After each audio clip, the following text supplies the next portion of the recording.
Okay, so here is a funny story. In 2021, a startup launched a pilot project for surveillance within a temple premises. The project was meant to use facial recognition technology to identify token holders at the base of the temple hill and then match their faces when they reached the top of the hill. Fairly simple, you would think, right? That is what I thought too, but I was wrong. You know why? Take a wild guess. You see, temple goers or devotees traditionally shave their heads before reaching the particular temple top, and that makes their faces look different. So, it is very difficult to identify them. The project, though, was not really a failure, but it is on pause as of now. The startup's founder told my colleague Abhirami ji that they are still waiting for government funding or some support from a donor. Why am I telling you this story today? Well, it is to give you a sense of how we as a country have become a bit obsessed with surveillance tech, including the government, of course. To give you a sense of the scale that we're talking about, earlier in 2024, a subsidiary of the Indian Railways that designs and deploys information systems for the railways floated a tender. This tender called for the installation of nearly 3.5 lakh facial recognition cameras in more than 40,000 railway coaches. What was the purpose of this? We spoke to K. Srinivasan, the founder of Allgo Vision, a Bangalore based startup that works in the security and surveillance space. He told us that usually these tenders are floated after some incident takes place and government officials take notice. For example, in October, bars across Maharashtra were mandated by the state government to install facial recognition cameras after a horrible incident of underage drunk driving. On paper, it all sounds elaborate facial recognition, AI powered traffic management, but in practice, the results are often glitchy. And in the case of the Indian Railways mega project, Srinivasan told us that there was no clarity either about the purpose and the goals of placing these insane number of cameras in railway coaches.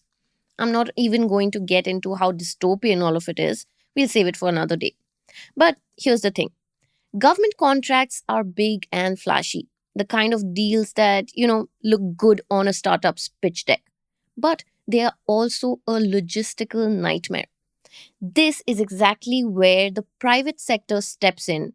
Smaller deals, maybe, but with actual money on the table.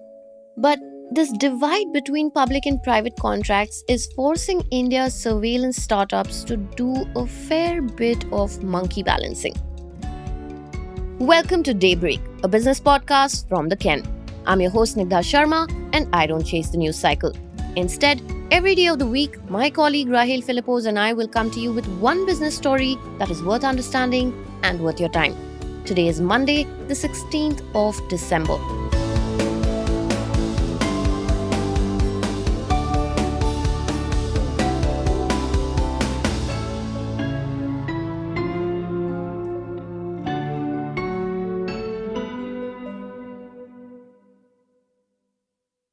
Vivek Manoharan, the founder of surveillance startup Bipolar Factory, told the Ken that government sector projects talk about accountability and transparency, but they are complicated to execute. They pay peanuts, take forever to roll out, and frequently stall halfway through, which is why the attraction to private players. Like the founder of VisionBot, a Bangalore based video analytics startup, told us that technically all their revenue comes from the private sector. In a private sector project, a single camera may cost about 40,000 rupees.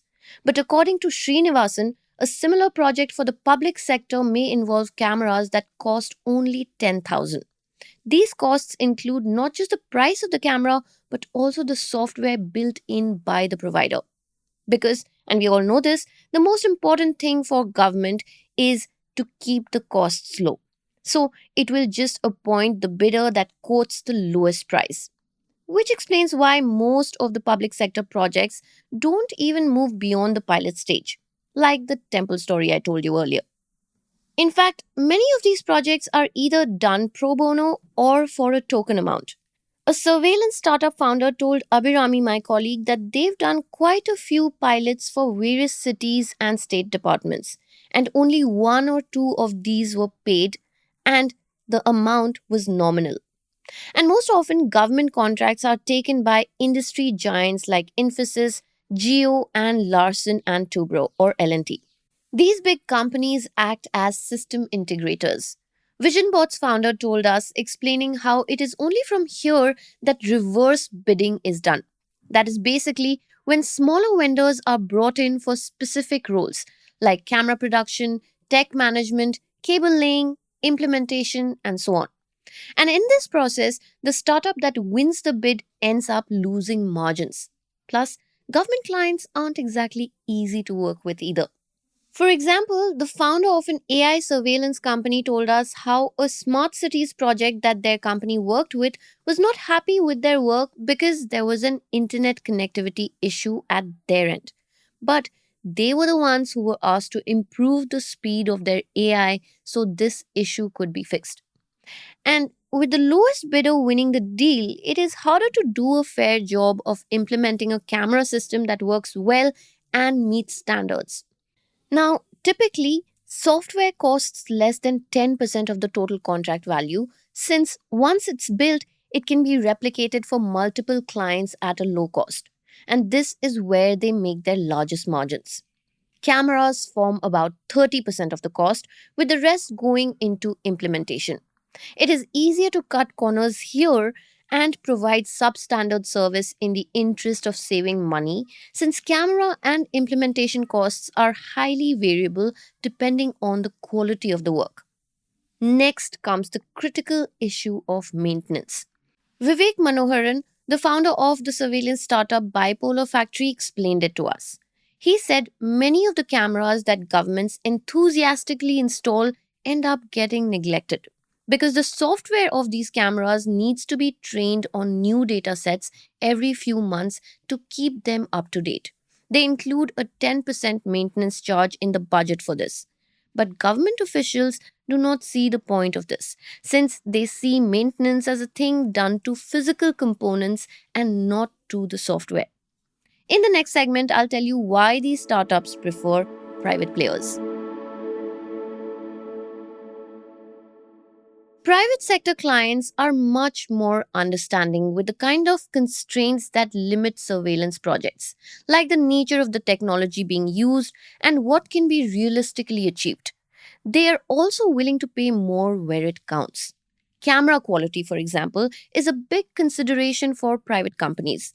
It is like the difference between paying for an iPhone and paying for a budget phone. Srinivasan told us that the government would never pay for that quality difference.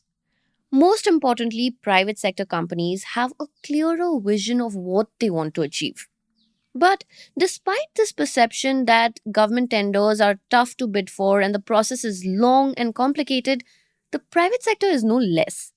Private sector contracts require these startups to put in all the legwork. This involves generating leads, meeting with clients, and using connections.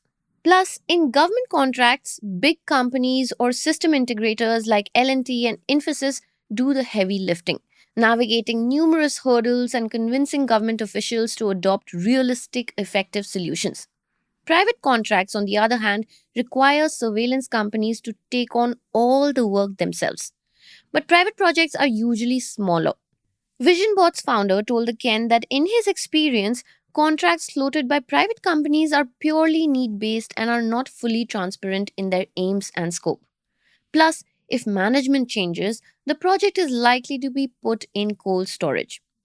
On the flip side, though, large government tenders have such scale that even offering tech at a steep discount results in a balanced profit by the end of it. In the private sector, though, most projects are between the range of 1 to 10 crore rupees as compared to government projects that usually run into multiple crores. And even these are carried out in phases. Yet, with all the issues in public and private deals, public surveillance is here to stay.